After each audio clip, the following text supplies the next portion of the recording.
L'île de Simolu, 60 000 habitants au large de Sumatra, en Indonésie, est l'un des endroits les plus remarquables lorsque l'on parle de survie après le tsunami de 2004. Bien avant cette catastrophe, les habitants de l'île avaient appris des traditions transmises de génération en génération. Ils connaissaient une règle simple: si la mer se retire soudainement, c'est un signe que le tsunami arrive.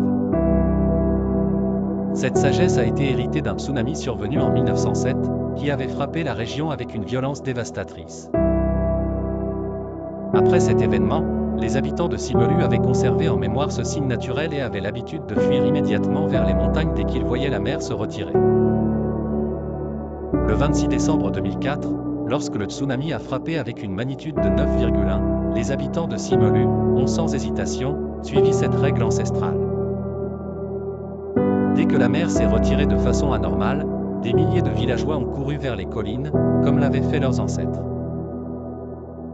Cela a permis à une grande partie de la population de survivre au tsunami. 5 personnes auraient perdu la vie. Beaucoup d'autres zones plus proches de la côte n'ont pas eu cette chance.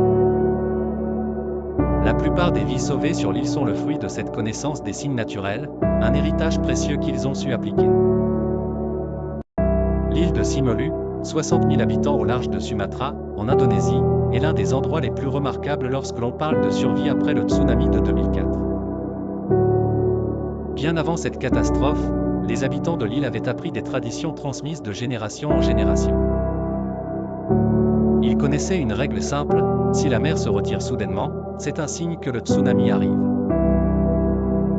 Cette sagesse a été héritée d'un tsunami survenu en 1907, qui avait frappé la région avec une violence dévastatrice.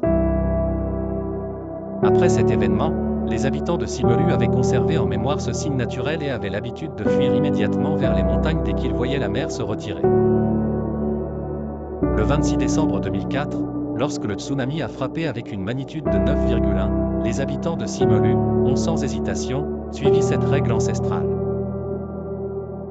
Dès que la mer s'est retirée de façon anormale, des milliers de villageois ont couru vers les collines, comme l'avaient fait leurs ancêtres.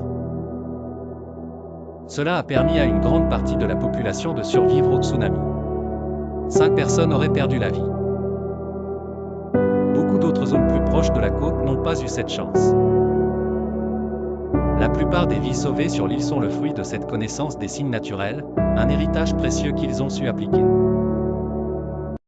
L'île de Simolu, 60 000 habitants au large de Sumatra, en Indonésie, est l'un des endroits les plus remarquables lorsque l'on parle de survie après le tsunami de 2004.